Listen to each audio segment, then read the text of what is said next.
Hello and welcome to another episode of the GC Sunscast. It's a special bonus edition tonight where we talk about team selections. My name is Shane, your host. Joining me is Tom. Welcome to a Thursday night of the show, Tom. Yeah, thanks. It's an interesting night. We're usually in front of the computer at this time every Thursday, tapping away and trying to update our Facebook page and Twitter. But tonight we're talking about it, so I'm sure everyone's kind of interested in what's going to happen. Lots of changes, and not many. Yeah, teams have just come out, so let's jump straight into the teams. The Gold Coast Suns have named on the ball Jared Witts, David Swallow and Darcy McPherson. No surprises there, are there, Tom? No, definitely not. But then again, things can change between now and then with 26 players named. So yes. Let's go with the forward line. We've got Lemons, King and Ainsworth deep forward, and Sexton, Sam Day and Tuke Miller on the half forward line. King and Day, still no Wright on the field yet. He is named in the interchange, but we'll get to that later. What can we take from that? Ainsworth probably in the forward pockets, the intriguing one there, but he is naturally a forward. Just with the ability to pinch hit in the midfield, so nothing out of the ordinary there, really, is there? No, I think people would prefer to see Ainsworth there and get a bit more game fitness. Running around on the wing, he sort of got a bit found out in the Q clash, didn't he? Yeah. All right, so the midfield, we've got Hanley and Fiorini on the wings and Bowes in the guts. Now, Bowes is lining up against Amira, it looks like it, and that will probably be a clash that we're keen to keep an eye on Sunday. Well, remember when we traded Amira, we got pick 10 and we picked Jack Bowes with the pick that we got from Amira. So it's taken a little while to develop Bowes into the kind of player that Amira's become, but I think we might have got the better of the bargain there. I agree. Okay, just bring up my window again. We've got Charlie Ballard, Chris Burgess and Lockie Weller on the half-back line. Jack Lukosius, Caleb Graham and Jared Harbrow at full-back. We didn't get a chance to talk about this on Tuesday, 2 nights ago. What were your thoughts on Caleb Graham as the debutant? I thought he did all right. It was under tough conditions, but he took a few good marks, had a couple of spoils. I thought it was a great debut. You don't expect the lockdown tall defender to get that many touches. We're happy when Rory Thompson has 10 one-percenters and 5 touches. I thought Caleb Graham actually added a bit of a dimension to our defence in being able to not just spoil but take those intercept marks. And I thought he had composure in the circumstances. A little bit nervous, but he overcame that. It took a couple of deep breaths and played the ball on. Been watching him a lot in the NEAFL, so I wasn't surprised, but I was quietly impressed. Well, he's got a big game this week against veteran Hawk, retiring for his last season of 2019, Jared Roughead. So it's a big challenge there for Caleb Graham. Do you think he can rise to the challenge? I do, because this is Ruffy at the very end of his powers, and under his own admission, he's not playing anywhere near his peak. Roughead's story in itself is amazing, but the product that is being rolled out, he may have some cameos. There may be times when Graham gets outplayed, but you have to be an extremely good tall defender to keep someone like Roughead to zero. So it'll be a good clash, that's for sure. I'm looking forward to actually being able to talk about it as it's in play and see how he's going, because he might have a dog of a day, or else he might keep Ruffy quiet. Anything in between, it could happen. I dare say that it'll be a very educational experience for our Caleb. Earlier in the year, many people would have seen when Ruffy was first sent back to the VFL, and a former Brisbane player whose name eludes me just for the moment, but Ruffy was sort of pointing and sort of explaining to this VFL player who I think he'd been in the Brisbane system for a little while, then went back to Victoria, and just explaining where the play had broken down and what he should have been doing. And some people gave him a bit of flack for it, for coaching the opposition, but that's just who he is. So I wouldn't be surprised if we see a few of those teaching moments, and young Caleb will be a better player for it. No, well, hopefully Caleb's lucky enough to have a one-on-one session with Jared Roughead on game day. That would be quite handy for his development. Now, I don't imagine that they'll be, pushing and shoving and playing silly buggers. No. I think it'll be a bit more of have a bit of a laugh and a bit of a run around. And I fully expect the Hawks to try and set up a few gimme goals for Ruffy. So we'll see how Caleb goes with that extra attention. And of course, we've got the 4 tall defenders, so Ruffy will be double teamed as needed. But we just never know what might happen. Maybe Ballard or Lukosius might slip up the wing, so who knows? Yeah, that brings me to my next point. Looking at the half-back line and the full-back line, it's quite concerning that we do go with that 4 tall defenders, because we've got a history, as I mentioned the other night, about small defenders getting off the chain against the Suns and not having anyone that could really clamp down on them. I think part of that is also attributed to we are quite tall in defence. Not too many teams run with 3 or even 4 tall, mid-sized forwards. Do you think Charlie Ballard and Jack Lukosius will be able to contain? At the moment, they're lined up against Puopolo and Bruce, respectively. Do you think they'll be able to contain them, or do you think it's going to be a lot of mismatch and the defence is going to have to gel and work together to pinch hit? It's more of a zone, isn't it? Yeah. So the one big knock on this group, given that there's one veteran and one reasonably experienced player, and the rest of them are all sort of below 20 games. So and in Caleb's case, it's his second game. So yeah, they're still trying to sort of come together as a unit. They haven't, as a group, played together all that much. So there's certainly goals in this forward line for the Hawks. Having said that, though, they're not in very good form at all. I mean, Tim O'Brien might be the outlier there. I think maybe a few of these Hawks forwards, in addition to Ruffy, are a bit over the hill. So it might mean that they're going to, pinch a few, cheeky goals using that canny sort of experience. But yeah, it'll be interesting. I don't think we'll see a lot of the 4 defenders at a time. Just to throw a bit of a wild one out there. Chris Burgess, he late in the game against the Lions, he chopped out in the ruck, and he's got long arms, and just the way he plays, he was punching above his weight and winning hit-outs, and decisively too. So the way he wrestles and the way he's obviously worked on his ruck craft. I know his former coach in West Adelaide was Mark Micken, who was the inaugural captain of the Brisbane Bears, who was an undersized ruckman by today's standards. So he certainly would have had a bit of ruck craft in his 18, 19, 20-year-old sort of seasons where he won a premiership. So in the Sandful. So yeah, he might go forward and chop out in the ruck a bit. Yeah, I can quite see that happening. I think without Wright at this stage, it doesn't look like Wright will be in the side. If he's not in, then I think Burgess chopping out in the ruck is probably a more likely scenario than Sam Day, because I think we need to keep that 2 tall forward line in action at all times. All right, let's jump on to the interchange. So we've got a list of 8 players here, and as of 5 p.m. tomorrow, I think it's going to be whittled down to 4. So let's have our best guess at who makes the cut. So we've got Jacob Dawson, Jacob Heron, George Hawland-Smith, Jordan Murdoch, Michael Riscatelli, Brad Shear, Peter Wright and Aaron Young.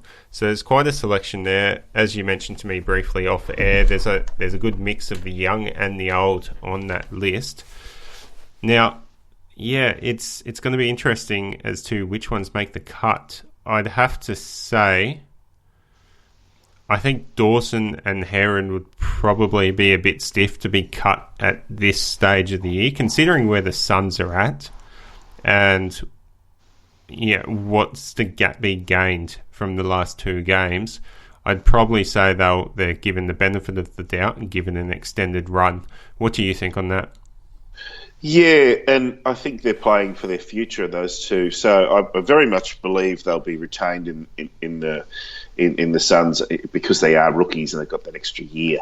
And people tend to lump them in together. They are very different players, but they share a lot of the same skills and they've played a lot together. I don't think that can really be discounted either. Dawson is the defender / midfielder who can add a bit of value there.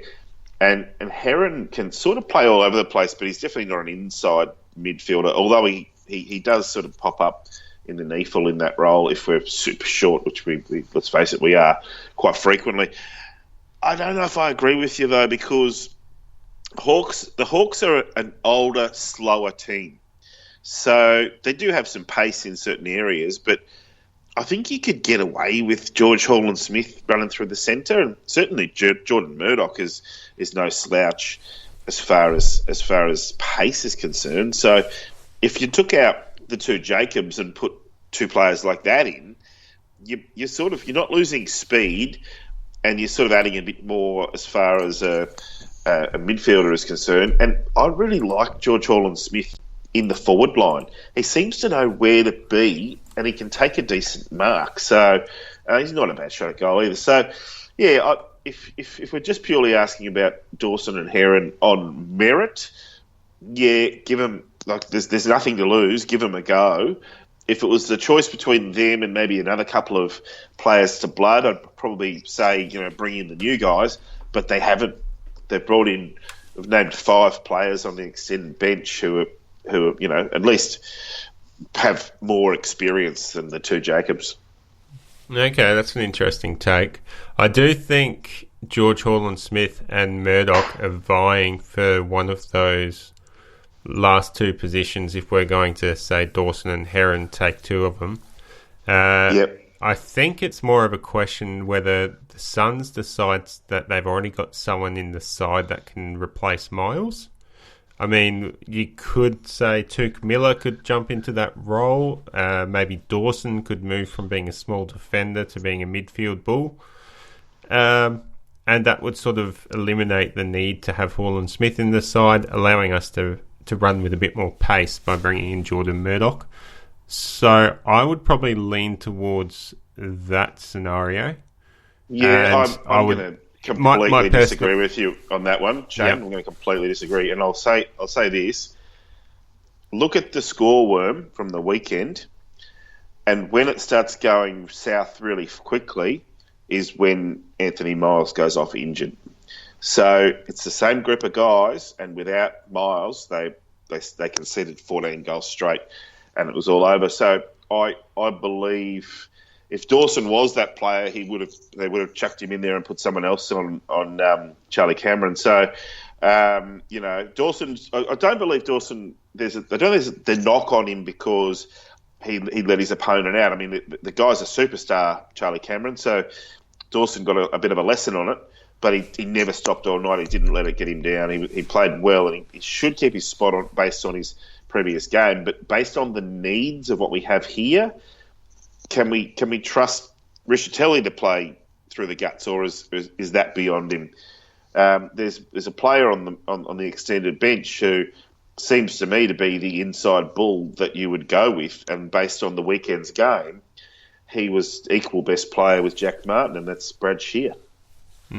Yeah, she is definitely a possibility. I guess it depends whether the Suns want well, I guess it depends how they see the youth in that side. We're already a fairly young side. Do we need someone like George Holland-Smith in the guts to replace what Miles was doing? Or, like you said, we go with the younger player, Brad Shear, and see what he's capable of when the responsibility is on his shoulders. Yeah, you're quite right. The other question too is, do we go with a tag? Do we go with a hard tag? And who? and you definitely suggest that Touk is a hard tagger. And who would he go to? I wouldn't suggest that Sean Burgoyne is that player, although that's who he's matched up on. Who do you think? Shields, Warple, maybe Jager? I was always under the impression Tom Scully is the one that you need to tag.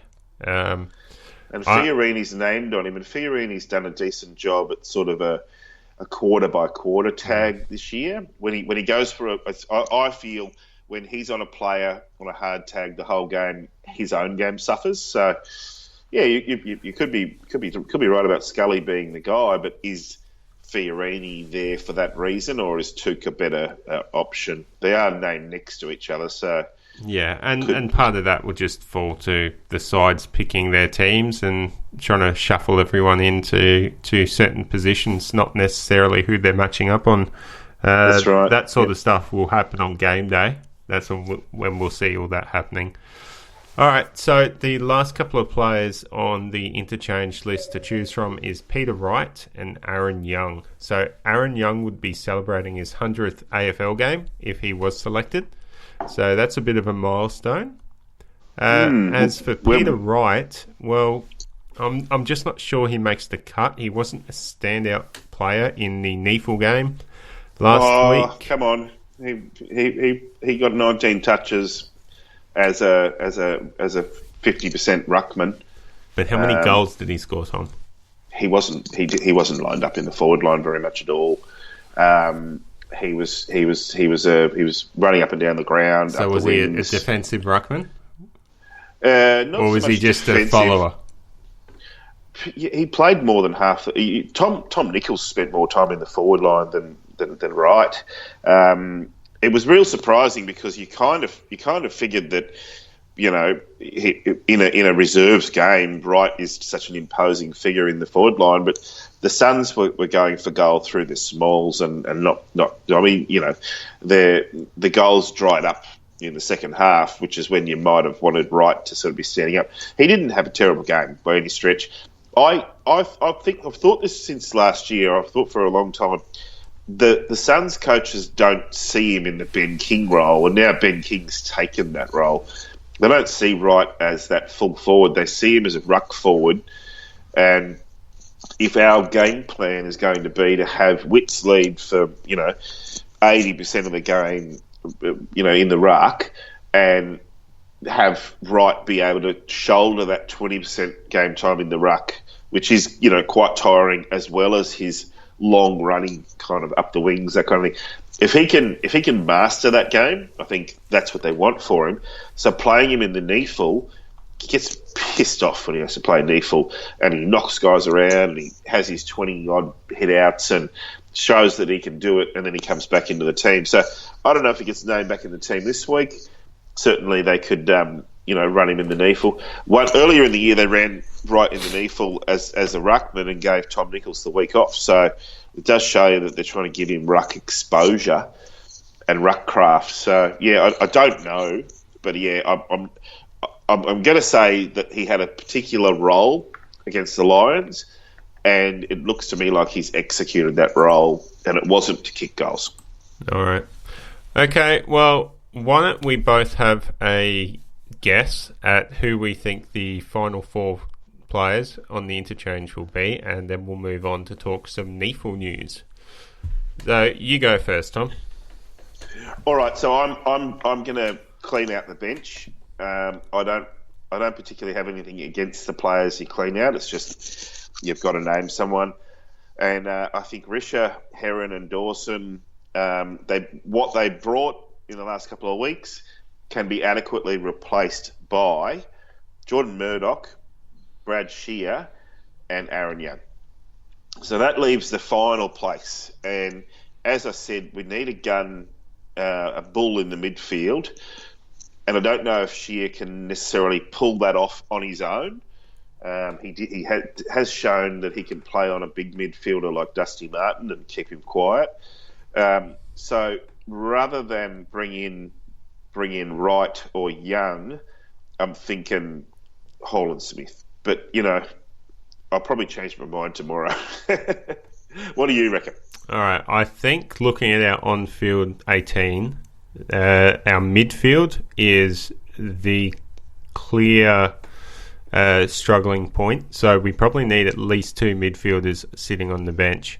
So, look, considering Dawson and Heron aren't known as midfielders, I think I'm going to select my first 2 spots with Murdoch, because I don't think Hanley could run up and down the wings all day. I think he either needs to be off half back or in the guts. And I think I would throw in George Holland-Smith for the second slot, because I think his durability, his flexibility to play multiple roles puts him in good stead. Now, the final 2 spots, I got to say, stick with Heron and Dawson. Yeah. You've just named them as they've been named in the top 4 on the bench there, so you might very well be right. That's the safest bet this year. There's been plenty of reasons for the club, the coaching department, to drop Dawson or Heron over the last few weeks, and they haven't. They're clearly putting the trust into these 2 blokes, whether that's because they're entering into their final contracts or they need to make a decision on whether they're going to persist with them again for another year.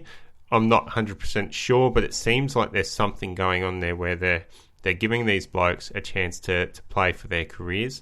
So I'm going to back in that nothing's going to change and they're going to maintain that.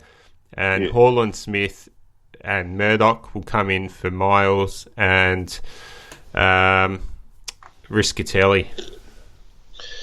Yeah, look, the contract situation's funny, isn't it? Because, Risha's kind of shown that he's fought all year, he's trained all year, he's played really good footy in the NEFL, he's come in and had some good games and some average games in the AFL, and now we're suddenly wondering if, is he playing these last 2 games as his farewell, or is he contemplating going around for another year and again being that guy who runs around in the NEFL and keeps his form and fitness up and can be called upon if necessary. So nothing's for sure. Brad Shear, he's he could be delisted in a couple of months. So give him a go. Let him show for a game or 2 what he can do in the senior side. He's had some up and down games in the AFL this year, and when we've needed someone to step up, so it's kind of unfair to judge him just on that small body of work. So give him an opportunity to show across a few games, because remember, he's on the rookie list. So if he's worth keeping because in development we can get more out of him, we can get games out of him, and he won't look out of place, well, then we've got to keep him on the rookie list. But you'll never know if you don't give him another go. No, you've got a valid argument there. All right, well, let's jump over to the NEFL news. And we've had great news coming from the club this afternoon. The prodigy, Isaac Rankin, is going to be playing NEFL this weekend. So how long has this been in the making, Tom? It feels like we haven't seen him since round 1 or round 2. Oh, well, he had that one game in the NEFL, if you remember. So I'm going to say that was 3 months ago. I don't think so. Maybe it was only 6 weeks ago. He'd just been injured and has recurrences of injuries and this and that. I honestly don't think that if he was any other player that he would have been out for anywhere near the length of time he's been out. That's a bit of a reflection on how well they wanted to look after this guy. He's going to be a 15-year player for us if we can, keep him fit. He never had injuries before he came to us, which is just, part of the curse, isn't it? It's that Gold Coast injury curse, and I would have thought it'd be over by now. The light towers have supposedly been paid off by 2019. Yeah. Well, look, the injury curse. You would have thought if there was maybe a field they were running on, or a certain exercise they were doing, or a certain something was happening, or maybe a part of the practice field or whatever, where these injuries are occurring in training in particular.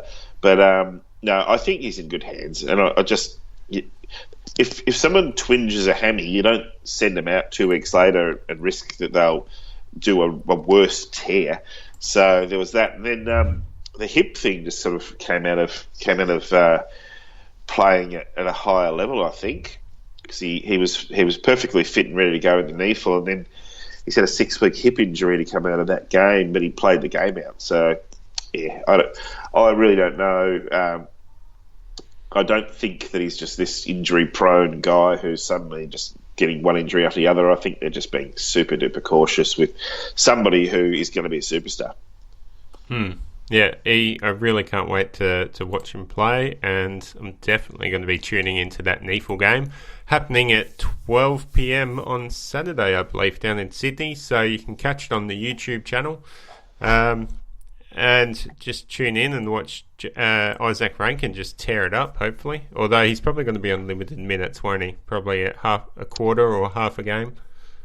Oh, limited minutes tends to mean, how you're going at half time, and maybe you can sit down at 3/4 time, and if the game's well and truly won, then no point in putting up big minutes. But no, he on his limited time he did play 3/4 of that game. Look, the game against Sydney itself is an interesting one. Kieran Jack is named back from injury and named in the side, so he'll be looking to have a bit of a testimonial of his own in the senior team next week. We've beaten this Swans team before, and we've got a reasonable number of A-grade players. We're also going to be seeing Jack Johnston come back. He's an exciting bottom major. Good old Jesse Joyce has been named in the midfield as the centre. So that'll be interesting to see how Jesse goes playing on the ball. It could be a bit of a career move for him. I reckon he'd go all right. What do you reckon? Yeah, Jesse Joyce was challenged earlier this year to take the game on and be a bit better with his ball use. He's really sort of honing that craft in the NEAFL. So I think this is the next step in learning to deal with that pressure. And then when he comes back into the AFL side, most likely as our small shutdown defender, he'll be able to handle the pressure of having someone breathing on him a bit better, and make some better choices. But yeah, this is great development for Jesse Joyce. Sure. Is his brother yes, Corey playing? Yeah. Yep, he's been named in the run-on side. Last week he was an emergency who was activated at the last minute. So I don't know how well that, I don't know how often, how far in advance, I'm trying to say, he was told he was going to be playing. He didn't have the greatest game, but against the Brisbane Lions reserve team, he was never going to be a superstar. Jesse Joyce was one of the best players on the field out of the back line. The two Joyce brothers were both playing back, so, we'll see them again. And good for them, good for them. Corey probably hasn't had as stellar a season. He didn't play rep footy, but he's a really talented guy. My brother and I went down to see the academy team play earlier in the year, and they just smashed Brisbane. It was really fun to see, and both of us were like, who's that guy in that number? And it kept on coming up, Corey Joyce. He was all over the place and really playing well. He's eligible for another year. Who knows what he could do in the NEAFL team next year? He might even crack it for a bit of rep footy, and maybe we'll have two Joyces. Who knows? A couple of other names to read out. I'll just read out the team sheets. I've just brought them up in front of me. So this is the team sheets for the NEAFL side. Starting with the back line, Corey Ellis, Jack Leslie, and is it Luke McDonald? Tom? Lockie McDonald. Lockie McDonald, sorry. I'm not 100% familiar with some of these NEAFL players. No, you're right. Would you like me to take over? Yeah, sure. Go ahead. So we got Sam Fletcher. Of course, he's our 47th player in number 47. My man Dirk Conan playing the centre-half back, hoping to get himself drafted. Ryan Gilmore is an interesting one. He's been with it's probably his third or fourth season of NEAFL, under 19s. Unlikely to be drafted, but I'm really impressed with him. He played rep footy last year, so and there'll be teams who'll be chasing him in the second tier. As I mentioned earlier, Jack Johnson. They've named him on the wing, but he will not play there. He's 195 centimetres and 100 kilos. He'll play back. Maybe he'll play forward. We don't know. Jesse Joyce named in the midfield in the centre. Connor Nutting always gets named on the wing and always plays one out from the goal square. Corey Joyce named in the forward line. Interesting. Josh Gore named centre half forward. As I mentioned, the positions are a bit funny here because we don't know which of the interchange players is going to be playing AFL and which ones will be playing NEAFL. So I dare say Peter Wright will be playing centre half forward. Josh Schoenfeld on the half forward flank. Ace Paul O'Hire, as usual, playing the forward line. Josh Corbett and Isaac Rankin. The ruck division. Tommy Nichols, Swallow in 24. It's a bit of a joke around the traps that Andrew Swallow wears his brother's number, probably his brother's jersey too. And our favourite rookie, favourite draft prospect, thank you, is Conor Bednarik. And on the interchange, it'll be the 4 players who don't play AFL. Sorry, I shouldn't say that. It'll be 3 of the guys who don't play AFL. So at the moment, they've named that extended bench. So whichever 4 of those, they'll be in the run-on team. And the emergencies are Alex Davies, who's that underager, who's they're saying is going to be the next Scott Pendlebury, and Mitchell Selsby and Elijah Seman. And those guys looks like all of them potentially. Oh no, just one of them. Well, you'd think it'd be Alex Davies, wouldn't you? Being so highly touted.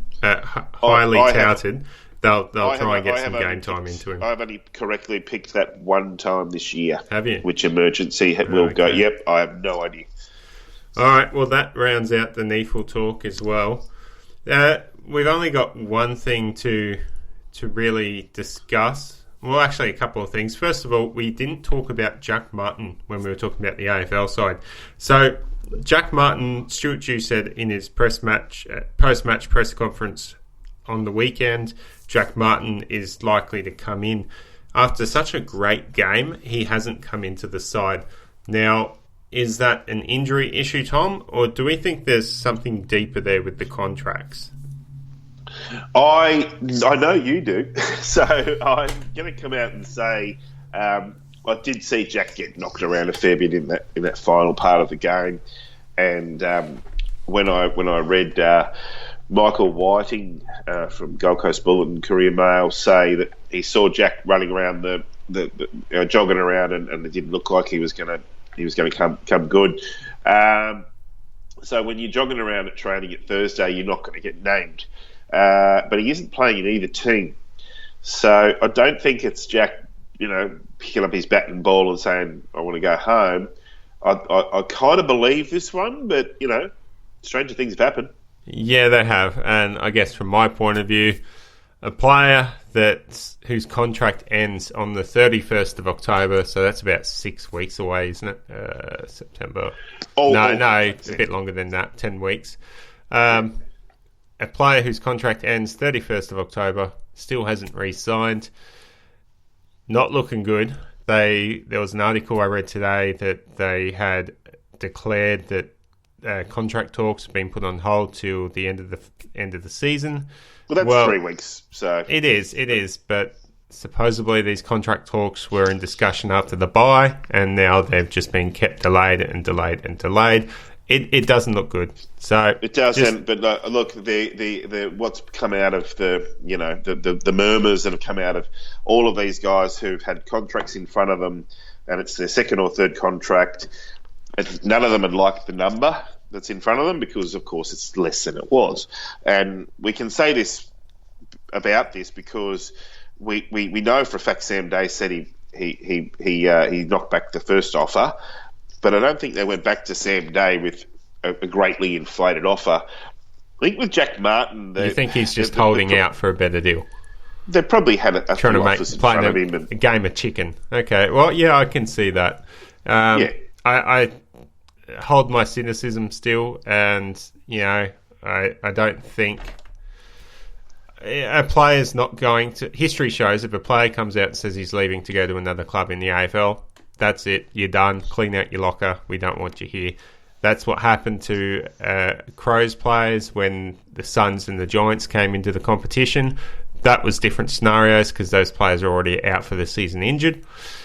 So I can't see it actually happening unless a team, in real life at the moment, it's just something that the player's not actually going to publicly come out and say.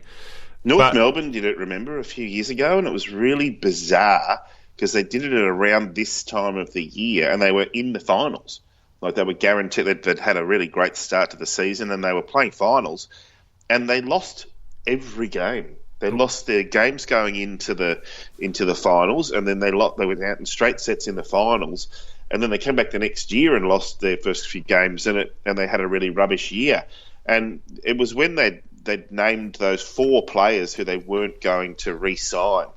And I think that's sort of a big warning to other clubs to just say, look, if you're going to come out a few weeks before the end of the year and say that, Riccitelli's not getting a new contract and this guy and that guy are not needed, the team morale just goes through the floor. You're better off letting them all have their Mad Monday and go to Bali or Cancun or whatever they're going to do, and then let their player managers know that they're being delisted or they're being put on a trade table or whatever. You know what I mean? It's common. Like Jack Martin's next contract may be signed when he's on holidays. Well, Mr. Bods asks, I don't think anyone has re-signed whenever they've put talks off till the end of the season. Not entirely true. I specifically remember Dustin Martin, I think it was 2 years ago, re-signed at the end of the season. Technically, the finals weren't played yet, but it was after round 23 that he re-signed. A similar situation I remember with Travis Cloke. I think back in 2011 or 12, there was a lot of talk of Travis Cloke coming up to the Suns. I think there's another one. Can you think of one, Tom? Well, I'm reading this, and I'm reading it as Mr. Bod saying no Suns players have, so we've got your classics. Tom Lynch kept putting off the talks. Having said that, aloud, Stephen May put off talks the first time around, and then once the club told him that they weren't going to extend Rodney Eade, he signed sort of midway through that season, and then they let him keep the captaincy. So. That's one person who has put contract talks off, but it wasn't until the end of the season. He'd said he wanted to put them off till the end of the season. They came back and they said, look, we're going to make changes. We're getting rid of this bloke and that bloke, and things are going to change. And Maisie signed off for 2 more years and only played one of them. Yeah. There have been players, big-name players, that have put off their contracts and re-signed at the end of the season. I specifically remember hearing it the other day. All the Melbourne media nuffies were talking about the Cornelio stuff, and that was what led to that topic of conversation. All right, well, that's probably enough on Jack Martin. We've both got our views and opinions. In the end, It's basically up to you, the listeners, to pick which one you think you'd like or which one you'd prefer, because no one knows except Jack. Well, look, we've got some really good news, haven't we, in the last 24 hours? We do. Last night, we found out that 4 Gold Coast Suns players extended their contracts until the end of 2022. Now, these are some 4 players these 4 players have been pretty crucial to the Suns, and they are new draftees Jez McLennan and Caleb Graham. So there's our future right there. Yep. And then on top of that, we've got Darcy McPherson, who's really stood up again this year. The last 2 years, last year we were saying he was MVP for the Suns by being that small defensive forward that we desperately needed. And now he's stepped up again and become a hard-running midfielder. So great to see those guys extend. And the biggest one of all, arguably, is Will Brodie.